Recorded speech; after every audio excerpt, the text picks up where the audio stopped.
brother Dave today, but our full episode link, you'll catch this afterwards, is going to be dealing with next gen gaming and our predictions and shot calls for what actually is going to happen next.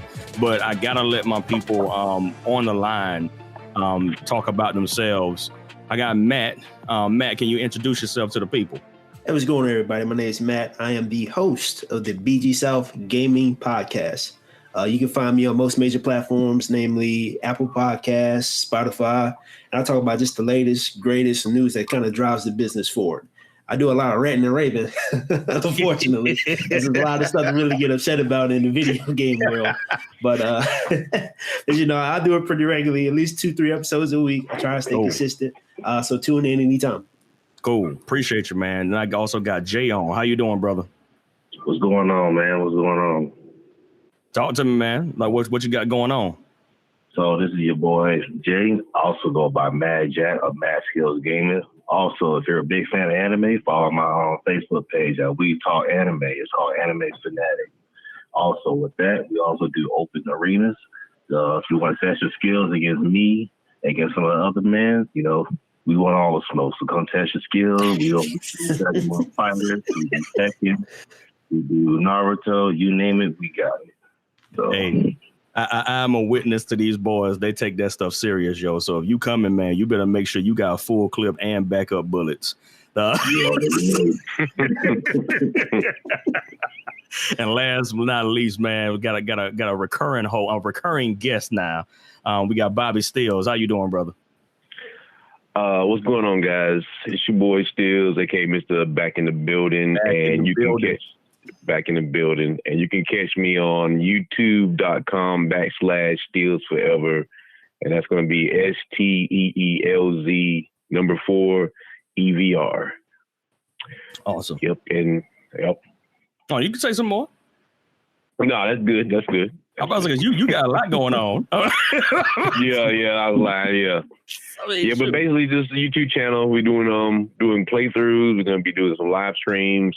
Just got a segment called The Voice of Reason, and we're going to be just talking about different things going on in the gaming community, anime community, stuff like that. Just all around geek stuff, you know. Excellent. That's like all these dudes are brothers, man. They are definitely blurs, like to the core. There's not a fake blurred bone in their body. In their bodies, man. So I mean, like that. That's always good to know, like, who you got in the trenches that know what they're talking about. So that's why this topic is going to be more fun to talk about, because I'm not in here with novice. I'm in here with people that know the business and that know what's going on with this. So here's the enigma today. After recent comments by Mr. Philip Spencer, we got to call him by his whole name. You know what I'm saying? Philip.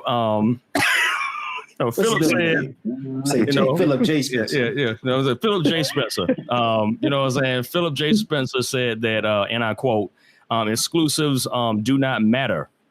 So my question is to you guys, Matt going first. The question for you guys is, do exclusive games or inclusive games? The definition for an inclusive game is a game that can be played on anything. So that's a multi-platform game. And that game being something that is used for bridging the gap, I guess, between different consoles. So which one do you think? What do you think about his comment about exclusive games? And what do you think? What do you think of inclusive games and exclusive games? Start with Matt. When it comes to Microsoft, at least with Phil, really to him, exclusive games don't matter because they haven't had a good exclusive game in 10 years, I would say. I hate to say that about people that play Gears or anything like that. Some of that stuff's okay, but you can't look at the Xbox catalog in the last, actually, we go 15 years. You say, man, that game is comparable to Last of Us. That game is comparable to Spider-Man. You honestly can't do it. And that's just with the PS4 games alone. We haven't even talked about anything PS3, PS2, even going further back. Man, you can even throw a Nintendo on that. The Switch, man. Exactly. Man, like, look, just being real about the situation. Exactly. You can even if you would even put Nintendo against them, it gets even worse because Nintendo lives off of their exclusives. Facts. Now, with inclusive games that's really the only thing Microsoft has to support their ecosystem. The only reason why Forza is popular or after its 7th iteration is because you get on PC, you get on Xbox. So you get on 2 different platforms. And that's what they plan to do from here on out. Actually, it's going to be 3 platforms because you get on the Xbox X or Xbox One. You get on the Series X and PC. So inclusiveness is a part of their ecosystem. They want to get as many people together as they can so you can buy Xbox Live and all the other crap that they want you to buy too. So to them, inclusive is more important because that's their whole business model. And until they can get one exclusive that is not Halo, which I don't think they will. I hate to go on my Xbox people like that because I do plan on getting a Series X. But until they can get one game on par or close to Last of Us, Spider-Man, even Ghost of Tsushima right now, or I hate to say Zelda because that's just unfair. Xenoblade Chronicles, Xenoblade Chronicles. If they can't get exclusive like that, then exclusives will never be a part of what they have to survive. It's going to be all inclusive games. So in a way, he's right, but only for Microsoft's sake. That's a good rebuttal. All right, so Jay, what are your thoughts, man? So funny you say that because me and one of my boys was actually talking about that, and crazy enough, he's an Xbox guy. And when he asked me that same question, I told him, I said, that's a sign of defeat. You come out and saying that, well, it ain't all about, exclusives and stuff like that. To me, that's almost like saying, like if you're playing with your boys in a game and you lose, and like, well, it ain't about the opposite. We just trying to have fun here. Like, okay, well, I'm just trying to different butt kick.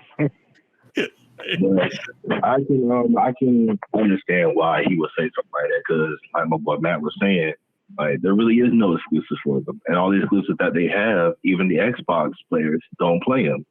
So, what do they have?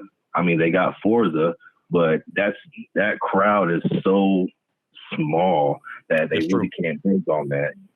And their flagship game, Halo, it fell so hard. So now it's like they can't even use that as a flotation device anymore.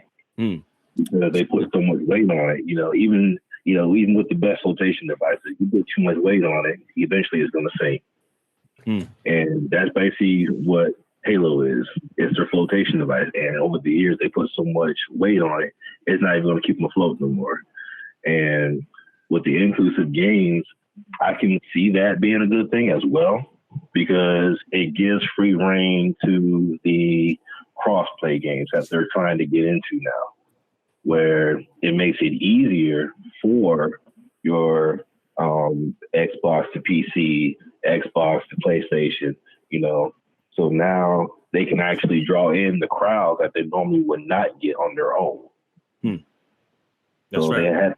They kind of have to appeal outside of their own fan base because relying on their own exclusives, it just isn't working anymore. Like their Gears of War, I remember Gears of War used to be like that game. Like if you don't, it used to go hand in hand, like almost like Halo. Like if you had an Xbox, you had to get Gears. Yeah. And nowadays, we talk about Gears. Like I actually came across, like no lie, some Xbox users, and I asked them that they play Gears. They told me they ain't played Gears since 2. Wow. Oh. I asked them, like, why? Like you ain't why you ain't played this? My man, the game sucks, dude. I was like, wow, Gears. And the reason why they say that is because like they said they changed up so much with it. I was like, it's mainly because they tried to appeal to the wrong crowds, which to me is something that I feel like Phil and Microsoft, they dug themselves so deep in that hole that the more they tried to climb out of it, the deeper they put themselves in. That's a good assessment too, man. Yeah. I mean, so Stills, what you got, man? What's your thoughts? Because you're the one who brought this up. Everybody, I agree with everybody. I think like, with Matt and Jay, I will add like one thing that, one thing I will say about Microsoft this generation that has bothered me a lot is is like their PR department, I guess, if you want to call it that. Like they kind of like tweak the PR to fit their narrative. Yes. And they know they angle that narrative at people who really don't know any better. Yes. Or who won't question it. And they kind of rely on that group to kind of spread the gospel, the fake gospel, if you want to call it that, you know. Because like when he's saying like, okay, like you got the Xbox Series X or the Xbox One, and you got PC pretty much is there where they collab with the most. And if you look in that, the PC actually houses the most exclusive games out of all the platforms. Yes. Can you say that again? Can you say that again for the people in the back? That's true. Right. Yeah. PC gaming actually houses the most exclusives. The most, what would be the word? A beta or, early entry. Yeah, early time exclusive, early access. Yeah, right. So people forget about that. People forget like World of Warcraft really is an exclusive. League of Legends is an exclusive. That's you know a what I'm good saying? point. Like, StarCraft is an exclusive. Yeah. So it's like, and that's why you build a PC. And I always have this argument that that's why you build a PC. You don't build a PC like I call them console PC gamers because you want better specs than consoles. So you built a PC to play console games. Yeah. You know what I'm saying? And then people forget about like, no, StarCraft is on the PC and that's an exclusive, things like that. And it's like, and so by him saying that, like he's in a box by himself. Yeah. Like, you know what I'm saying? Because PC has exclusives. Sony has exclusives. Nintendo has exclusives. Even cell phones have exclusives. That's also fact. That's the truth. Yeah, because like you can't talk about gaming now. Right, like, you know what I'm saying? Like, yeah, you got to include game on mobile phones now. Like you didn't have to about 4 or 5 years back, but you definitely have to talk about the $1 billion industry that's in mobile games. Yeah, right. So that's a good point. Yeah, it's and I believe like and kind of building on what Matt and Jay said too. Like I think it's like that because what he's doing, he's kind of telling the truth about where they're going. And I made this, but I'm being honest, because like I don't really consider them like a gaming platform anymore. Like I consider them more like they're like they coming across as they want to be more of a service. Like they want to be that box that sits in your house that they can provide a service to you. So, selling Gamer Pass and Xbox Live is actually more important than selling the game. And then ultimately they will build some games through budget to actually advertise that service, if that makes any sense. So like, yeah, we're going to have Halo, but it's not really to sell Halo as much as it's more about to get you to buy the system and buy the service. So you don't want to pay for Halo good. We want you to buy a Gamer Pass. That's why we made Halo for it. Yeah. And that's, to me, is scary. I agree. No, I remember talking about this the beginning of last year when the X was dropping. I was trying to explain to people the difference between like the dev kit situation. So dev kits normally arrive in the hands of developers like 2 to 3 years before the consoles drop. Like the new consoles drop, so they can get a bearing for it, so they can go ahead and start developing and stuff like that. So normally what you find out is that Nintendo already has all their people set up on dev kits. PlayStation has their people set up on dev kits. Xbox is the only one that like normally doesn't have dev kits in people's hands until like the year of. And we saw the results of that last generation, and they're doing it again this generation. So it's like one of those things you didn't even have a mock-up to even like test the power. You just like, oh, here's all this power on paper. We got that with the X. You know what I'm saying? Like the same thing. Oh, here's all this power on paper. But they didn't have a doggone game to really show you what it could really do. So I asked one guy was like hollering about, oh, all this power. I said, name a game. Name one game on the Xbox. And I'm gonna pose this question to y'all, because y'all might have one. Name a game on the Xbox. For the Xbox One X that actually maxes power out. Well, I mean, even in that, it's like, that's what I'm saying. Like, even in that, it's PR because every system outside of its exclusives are basically limited by a third party. Exactly. Like, you know what I'm saying? Like, so the third party is not going to do but so much because they want their game to play on as many platforms as they can, versus where most time it's the exclusive game that pushes the system, you know, to the next level because they're only making the game for that system. Like, you know, Sony can come in with Sucker Punch and say, you know what, max this bad boy out. Max it out. Yeah. You know, but, you know, Ubisoft is not doing that. Yeah. You know what I'm saying? Right. Like, unless they, I guess, maybe paid a lot of money, and even in that, they still couldn't do it because they'd be bound by some type of contract. Mm-hmm. You know, some type of parity clause. You're absolutely right. Yeah. And right, the thing I kind of see with that is like the closest you're gonna get to any game is like maxing out on the Xbox, like Xbox One X, Xbox One X.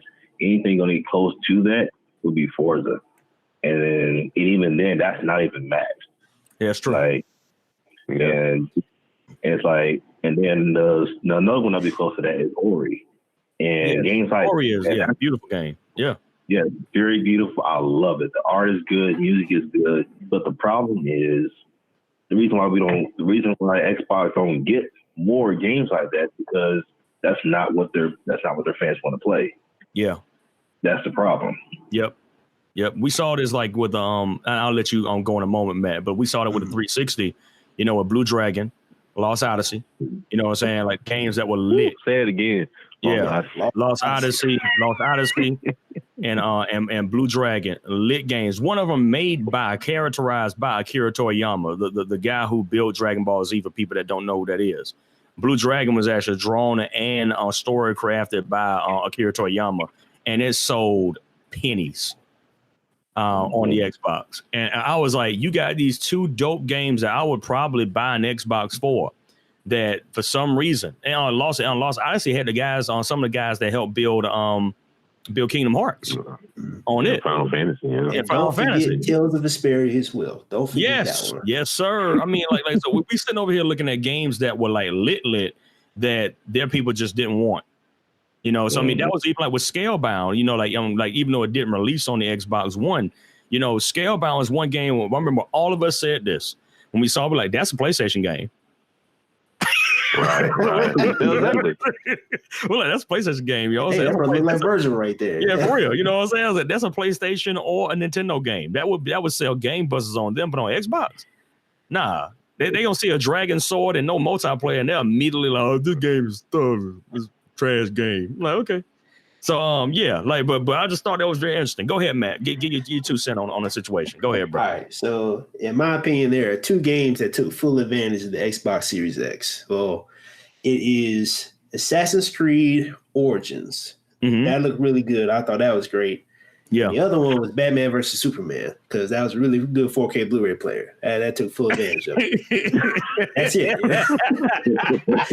I put that. I'm like, damn, this look good, yeah. I like this movie. Oh, that's good, man. Oh man. Well, that was it, man. You know, because even with the power of the X, it didn't really do. It didn't do what it claimed. I didn't see anything that would justify me spending the money that I spent for it. It didn't do what it claimed to do. I mean, it's a good 4K Blu-ray player. I watch it all the time. Actually, I got it hooked up to my sound system, so I'll be watching Crunchyroll, all that stuff on there. But beyond that, not PC and PlayStation. Yeah, I mean, so one of you guys, I think it was Jay that actually brought up an interesting thing to actually discuss too with the Enigma today. This is a good attachment. What is the wrong customer? Because that, I think that's been one of the issues that we've had in gaming, in movies, and comic books. You know, for a while now, where like for some reason the stories have changed so drastically to fit this demographic of people that don't even care about what they're trying to do. So describe to me what is the wrong type of customer. So I'll try and get on that one. So the wrong type of customer when it comes to games is basically like me and Steele, we actually talked about this like multiple times. So the wrong customer, let's say like we're going to use Destiny for an example. So Destiny is a heavyweight game. Like it has like one of the biggest MMOs I've seen in a long time. says Mag on PS3. Yes. And so what hurt Destiny is, like we just said, they appeal to the wrong customers. Maybe what I'm saying that is they ignored their hardcore fans like Steels, and they tried to appeal to the casuals. So basically, like for example, I'm gonna use Matt and Steels for an example. So Steels is a hardcore fan, and we'll just say, for example, Matt, he never played Destiny. And he'll say, you know what, that's not my type of game. I don't really get into that type of stuff. And so they're gonna ask. So Steel's gonna come in like, yo, man, hey, y'all gotta do like this. Y'all gotta make the guns a little bit this way. Y'all gotta do them like this. But then Bungie be like, oh, that's all fine and good, but Matt's not playing our game. Matt, what can we do to make you want to play our game?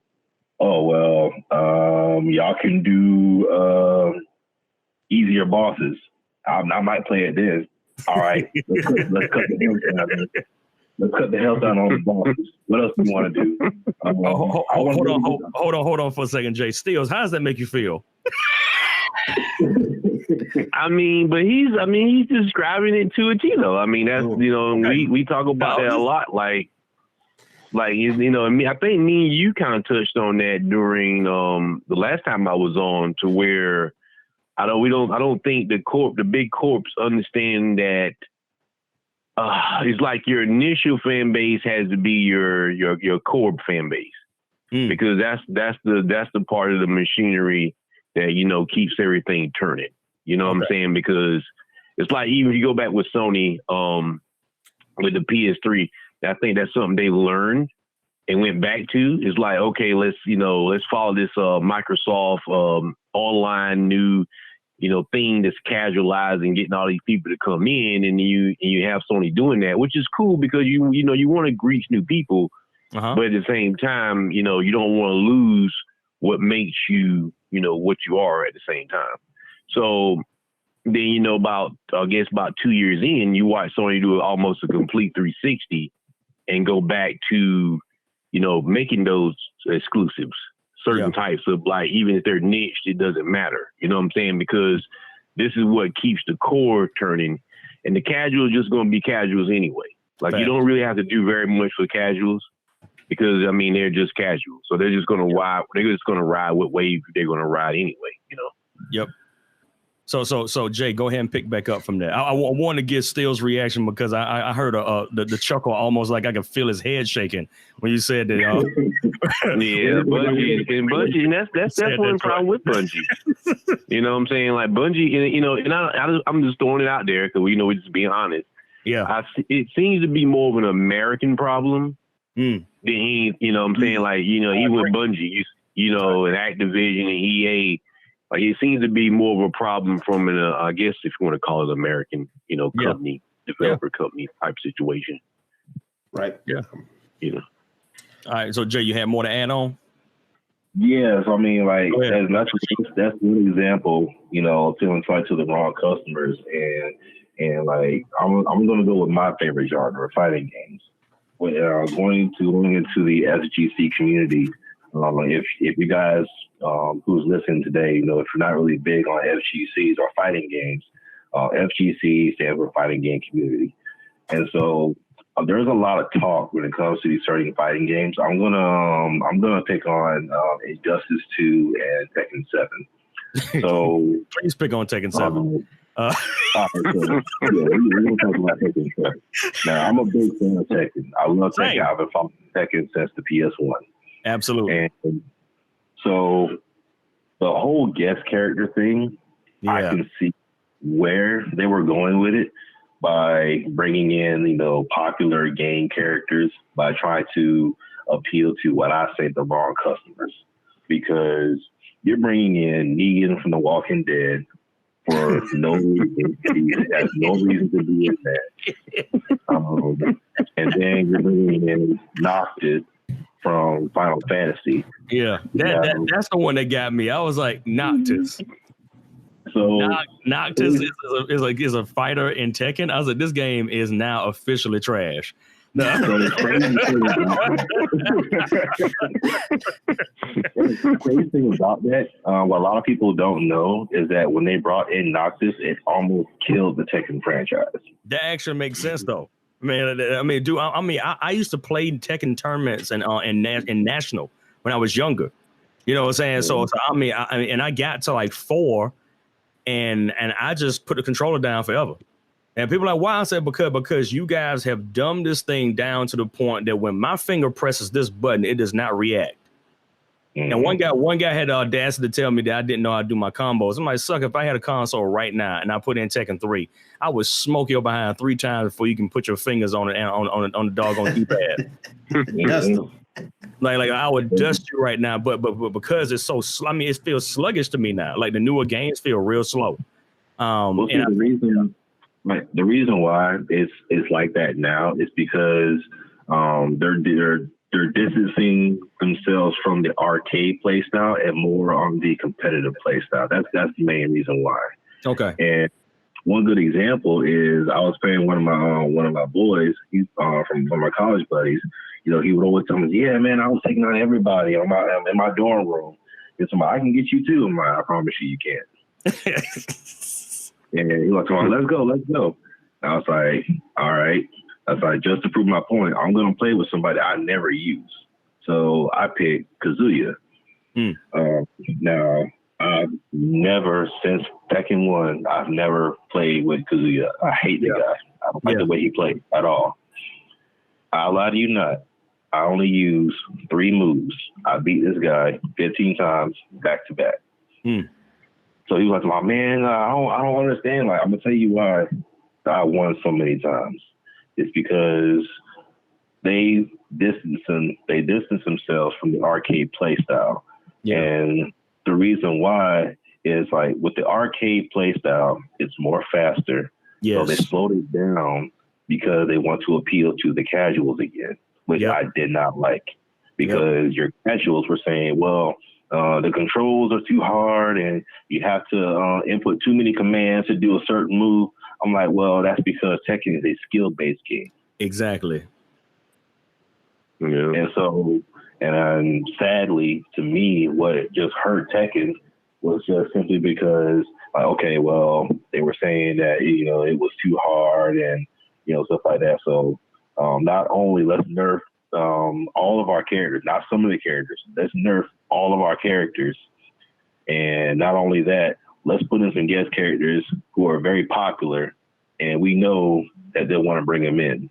So going back on Noctis, I hated the fact that they put him in from Final Fantasy is because this guy is a weapon user. Yes, you got Yoshimitsu gang, but Yoshimitsu is an original character. Exactly. So I've been saying this for the longest.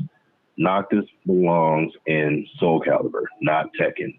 Yeah, that actually makes more sense because Soul Calibur is a sword-based game or a weapons-based game. Right. So yeah, that makes a lot of sense to me. So that's good input. So how about you, Matt? What is the wrong type of customer? So they kind of touch on what Jay and Bobby said. You got to look at it a little bit deeper. Gaming is big business, right? Mm-hmm. And the whole AAA format is, you know, it's been said countless times that the model is unsustainable. They're just dumping money in the games and not really, you know, it's taking 4 or 5 years to complete them, costing hundreds of millions of dollars. So if you invest in that type of money, you want to have a broad reach. But when you have a broad reach, once again, you're going to the wrong customer. You're grabbing people. You're trying to get people that just don't give a damn about what you're making. That's true.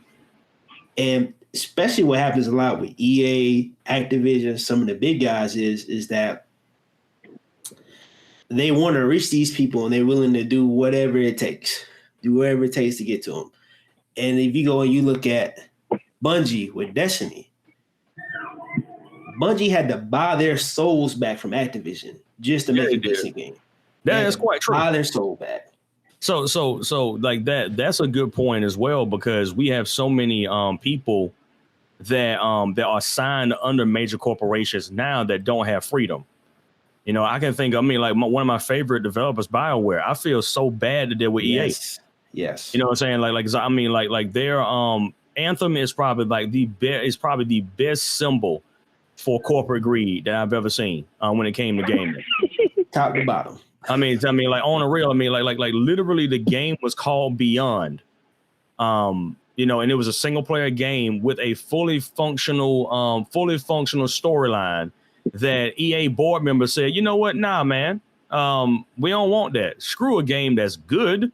We need a Fortnite. And they were like, well, we don't have a Fortnite game, sir. That wasn't what we were going for. Well, you need to figure that out. And then EA kind of flipped it out. And they're like, all right, you can't put this game out. You have to do something different. So they had to scrap Beyond and they did Anthem. And they had to gut the story. So we get remnants of the story, but the story is so fragmented. Can anybody on this line tell me what Anthem's about? Man, you get a suit and you shoot stuff. That's about far as I got, man. It's a couple dungeons, man. You get to shoot more stuff in there. So on the line, who played the beta? I did. Yeah, I played it. Okay, I did too. Jay, did you play the beta before Anthem dropped? I played a little bit of it, but I quit on it. Okay, no, you could. No, I'm just the only reason I'm asking is because like it was one of those situations where what we got was just the beta. You know,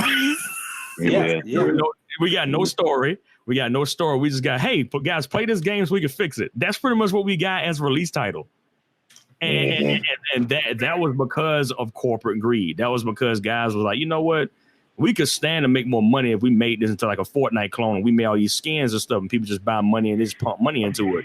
And though begrudgingly, I say this all the time, people get mad, but I think the three guys on the line will understand this. Fortnite is a Jordan of our time.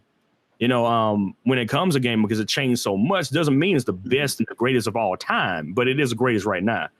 And it's because so many things have actually changed around it. It's changed the way people do money.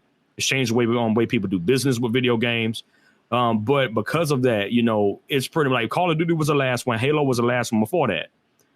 Just being real about the situation. You know, when we felt full on tectonic plate shifts in gaming.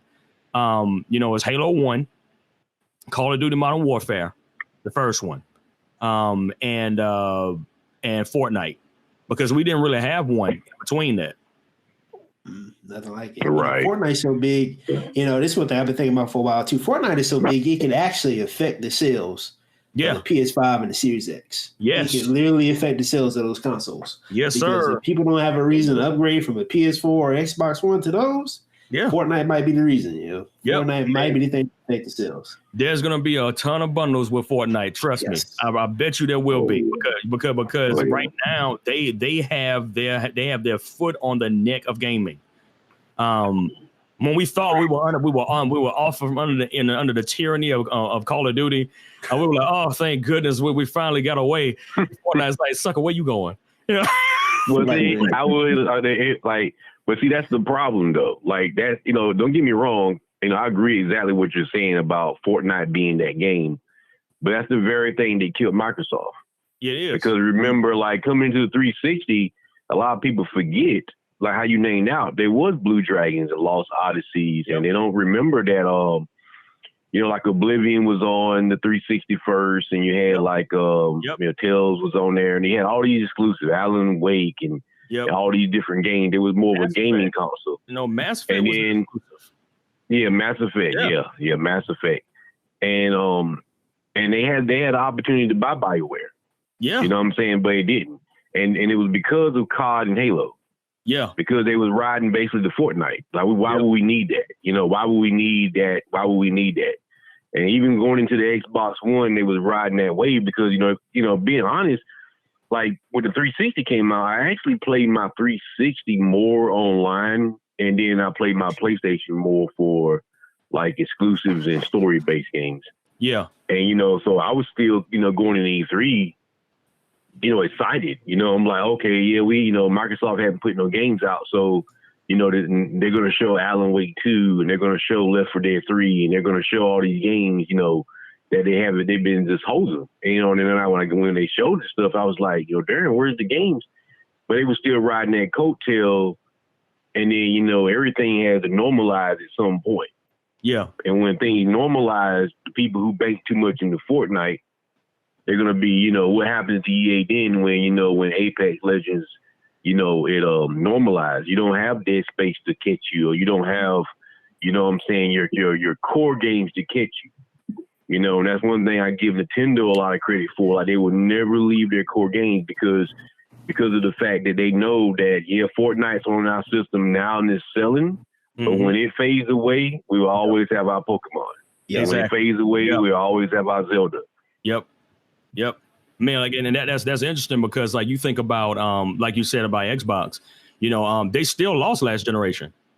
You know what I'm saying? Like that's something people like. I don't know why, but because they could just look it up on MPD if they want to know. I mean, like, it's like every other day, they'll be like, well, did they beat PlayStation this month? I'm like, homie, just go back and check the record.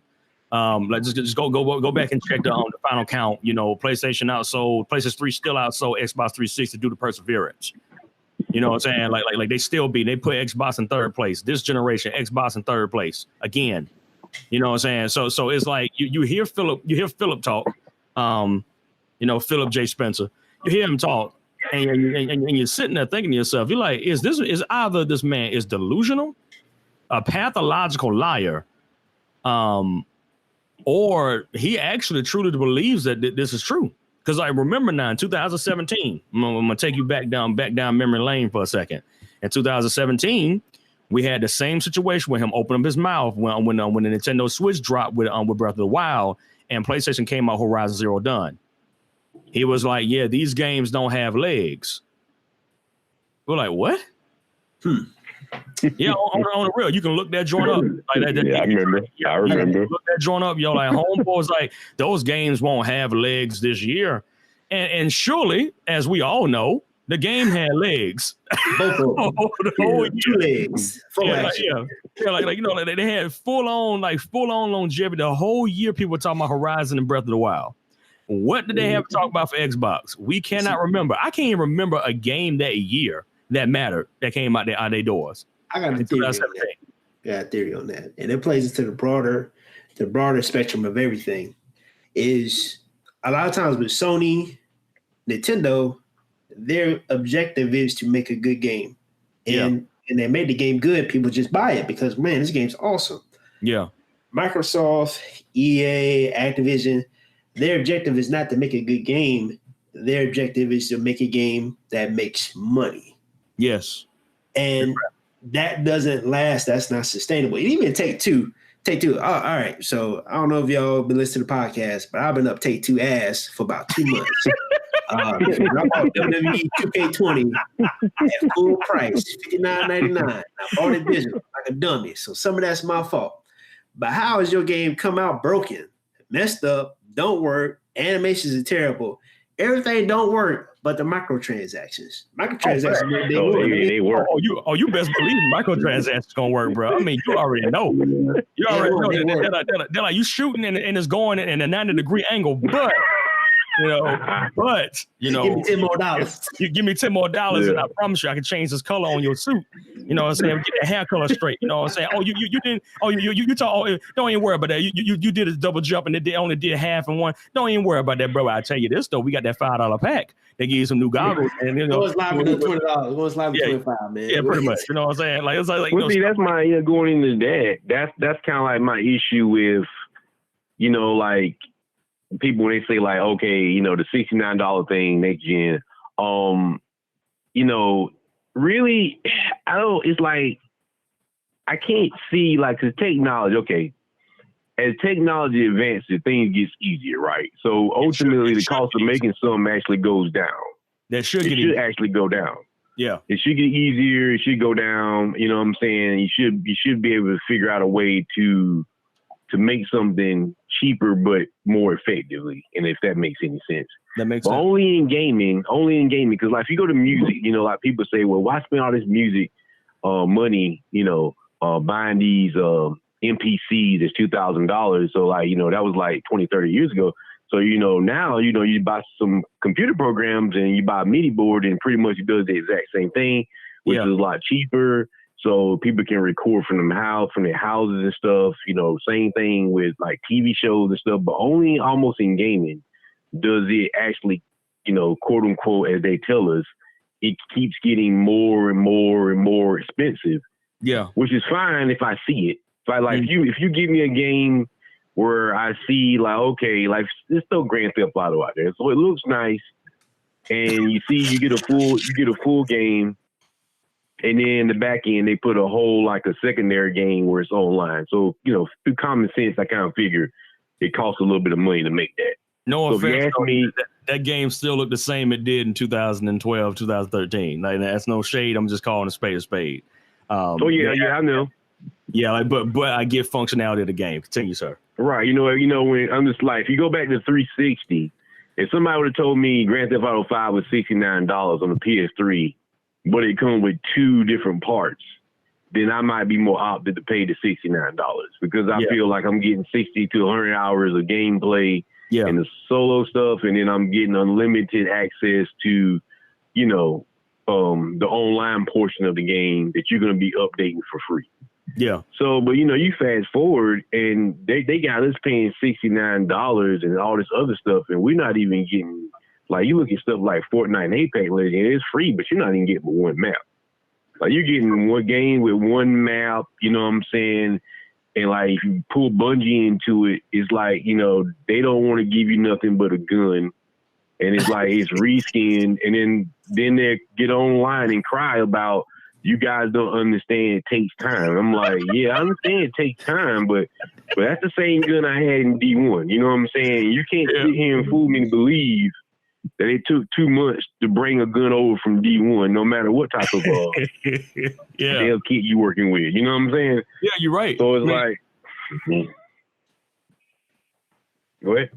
Yeah, no, go ahead, bro. No, you're good. Like, I'm just saying, like, that's my fear with the $69.99. Like, are you going to give us, like, I'm like, some companies I don't worry as much about, but then, like, when I see other companies, I'm just automatic, like, okay, they're going to run out with it. Like, what I'm saying? They're going to run out. There's no way. Because if you look at 2K, and Take-Two, that's just ridiculous.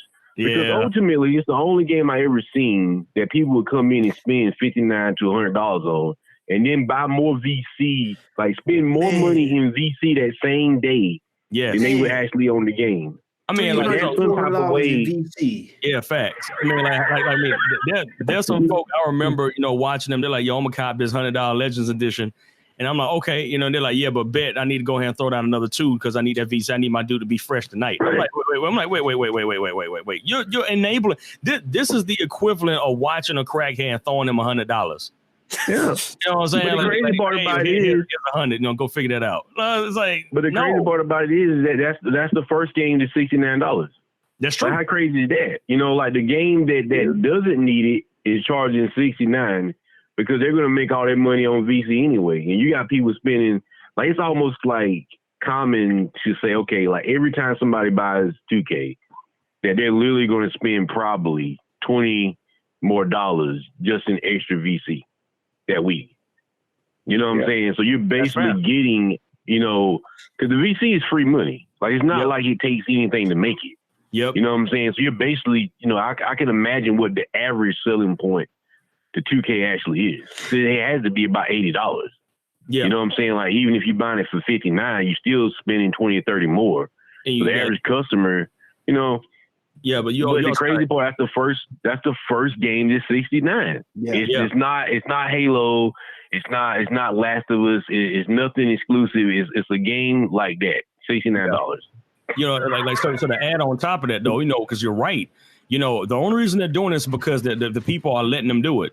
Because the moment that people, because I thought it would happen with 20, and shame on me for having hope. Because I remember like the grievances that people had once they plugged in 2K20, and I was like, okay, well maybe that means that they won't buy it. Nope, I was so wrong. They bought double.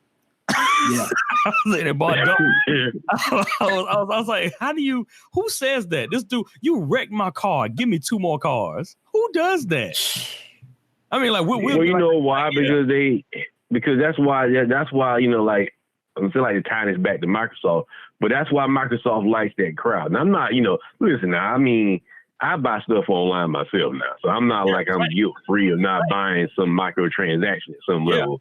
So Yeah. You know, I'm just saying, like, that's why I believe they like that crowd. And that's my fear with Microsoft is that they don't want to make anything that's like Nintendo or Sony. Yeah. You know, because they want to make the game in vain to draw in like VC. Like they want it that way. Yeah. You know, you can sell less if you it's crazy. It's like that. It's like what was the game? The Flight Simulator. Like, yeah, it's free on Gamer Pass, but they didn't tell you about all the microtransactions riddled in it. That's fair. You know what I'm saying? It's like phone game. Like the phone games are cool, but you go in knowing you're going to spend money. There's no way to play any phone game for free and not spend any level of money on it. And you imagine Microsoft with that type of game philosophy. Like let's bring phone gaming and make it console gaming. Hey, cool, man. I don't even want to. I mean, it's like phone gaming is making literally a couple $1 billion a quarter. And that's mostly because, as we've already established, that it is 100% microtransactions. You know, they'll give you your first fix. You know, like Clash of Clans is like probably one of the best examples of this. You know, so they'll give you your first fix, and then after your fix is over, they say, "Oh yeah, all you gotta do is throw me about $15, and you'll get like X amount of people." And then the next time, just throw me another $30. And that's like, "Oh yeah, throw me 50."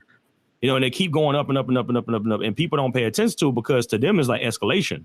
They're like, well, because I did get better at the game, so that does make sense. Like, so they actually kind of scale you because they know that they can get away with it, and people are actually falling for the trap. You know what I'm saying? So it's predatory in a way. Now that's not to just go ahead and beat down microtransactions altogether, because they're still good microtransactions. Yes. You know what I'm saying? Yeah, like there's still good microtransactions, but you also have that situation set where it's just like there's a couple of them. You like, homie, you don't need this money. Just make the game to where I can play it, get good with the guy that I got, and just go and play. Versus me having to like go in here and spend $50 on getting my guy to level 70. You know, like that stuff don't make sense to me. So, any final thoughts on this before we end the Enigma today? Well, I'm talking about day 2, so I'm gonna chill. I'm gonna get mad talking about day 2, so I'm chill out, yeah. Anybody else? Yeah, kind of finishing out with the whole 2K thing. Kind of like what Phil was saying when it comes to the VCs and all that.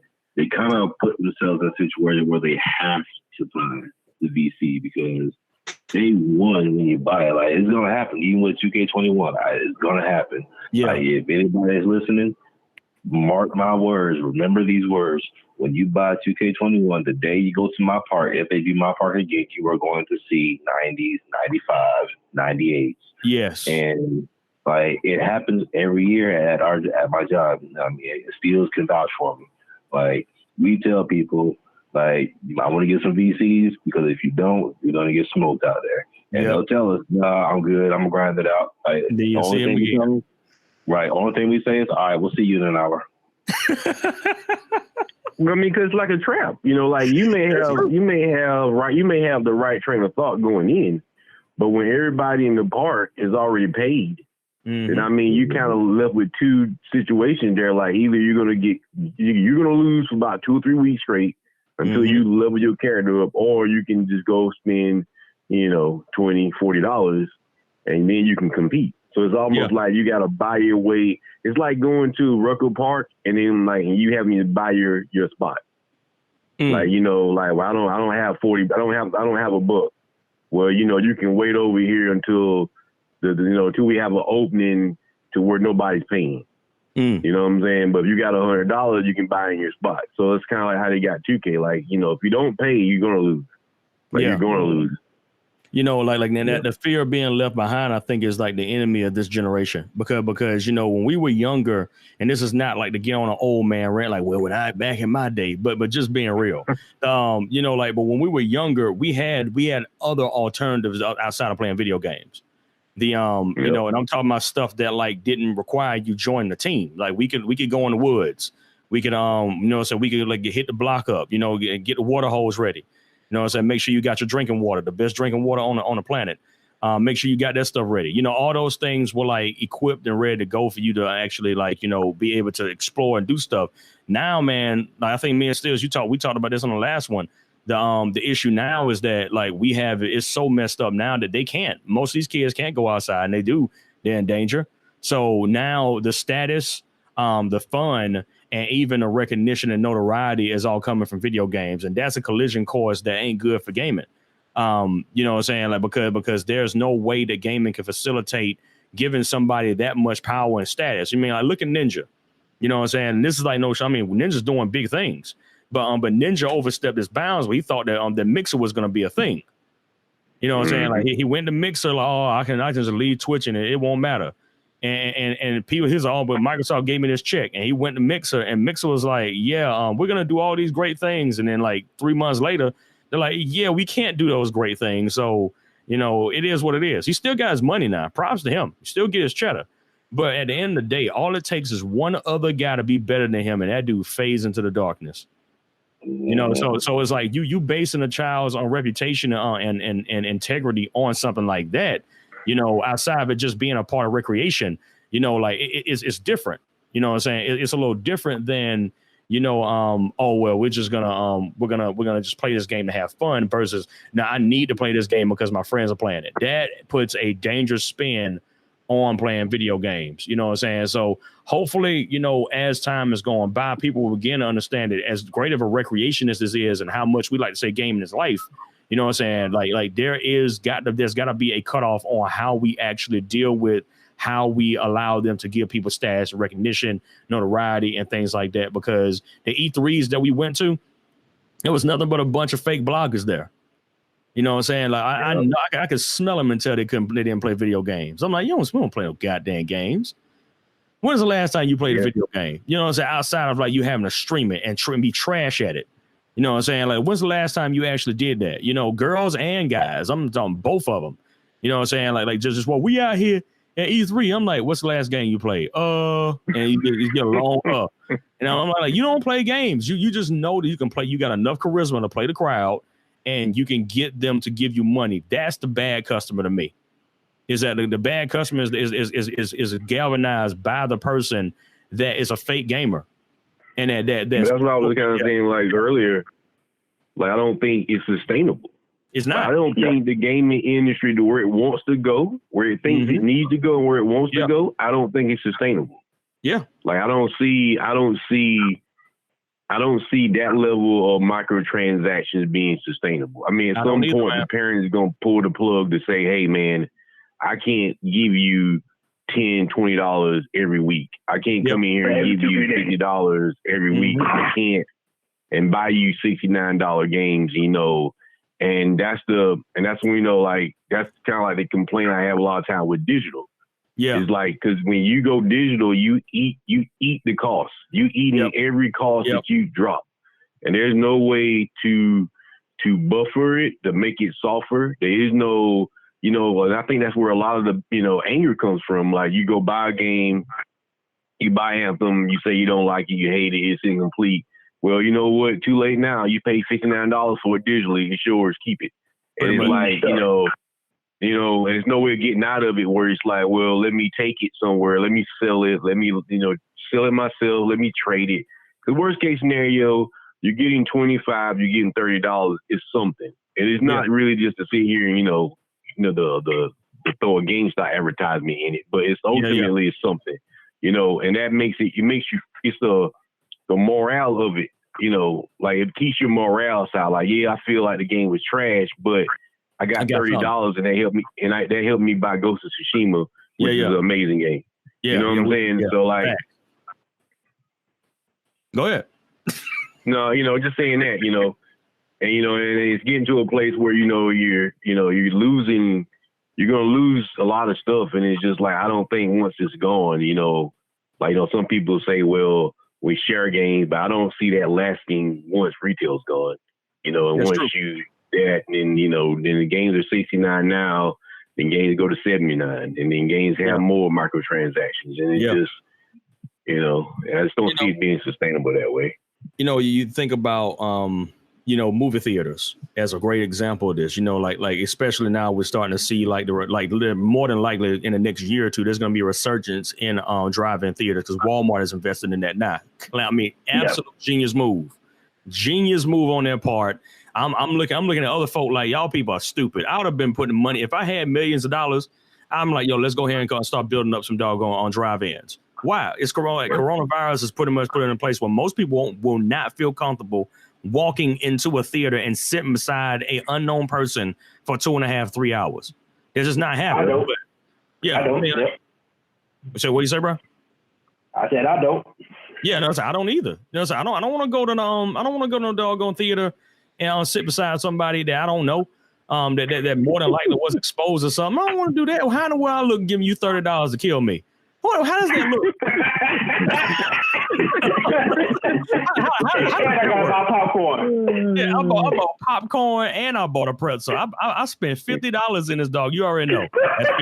That's $50, man. And Lord have mercy. Don't have me bring my wife, man. I mean, bring my wife with me, man. Like that's $100. That's $100. Oh yeah. For you. But that's the same thing though. Like that's kind of like the same thing. Like it is. You're in a bad place when you have to charge $15 for popcorn and $5 or $6 for a fountain drink. Like you're in a bad place at that point as a business. So, you know what I'm saying? When you're saying this is what we need to do to sustain and sell a $10 microwave hot dog. Yeah, for real. And that's what I'm saying. Like it's not sustainable at that point. Like when you need to charge me $70 for a game, and for me to spend $400 a person on microtransactions for you to tell me then we barely made it. Yeah. And you sold like 10, 20 million copies of the game. I'm like, that's not sustainable, dude. Yeah. Like there's no way this is sustainable. Yeah. Like, we won't have no games at this point. And then that's another point that I made about the 360 era and P3, that just look at how many games are just ghost. Yes. Like, there's no Dead Space, there's no Army of Two, there's no, you know what I'm saying? Like, we didn't get hardly anything. One Devil May Cry, we still haven't had Elder Scrolls. Yep. Like, you know what I'm saying? Like, shout out to Skyrim. Shout out to Skyrim for being ready for PS5 and Xbox Series. Yeah, that's insane. Like, you know what I'm saying? Almost 15 years, 12 years, and then all he can say is that we're working on it and it takes time. I'm like, there is no way feasible that a game takes that long. Yeah, I mean, I'm gonna say this. If Ty charges me $69.99 for Skyrim for the PS5, I'm going to his house, yo. Open his refrigerator and I'm fixing damage because he owes me at this point. He owes me. At this point, he owes a free copy. Yo, a free copy. Meantime, we done bought it. Yeah, facts. I mean, we on the real. Let's be real about this. I think I've spent about $300 on Skyrim, since 2000. Yeah, I'm telling you. I owe me money now, yo. Yeah, for real. I'm like after Fallout 76, son, you owe us. You know what I'm saying? So yeah, I mean that's great. But guys, thank you for your perspective on this, man. This is a great Enigma today. So guys, whoever guys are listening, if you do want to actually contribute to this, tnigma at enigmasunchained.com. Hopefully catch us on the next part of this episode, which we will actually be going through the prediction portion, dealing with what we think the Xbox will actually do this next coming week. I think it's the 23rd, 9 a.m. Pacific, and I think it's at noon for the East Coast. So definitely we'll have this episode up so you guys can listen to it soon. And thank you for tuning in, and please always solve those enigmas and don't leave them unsolved.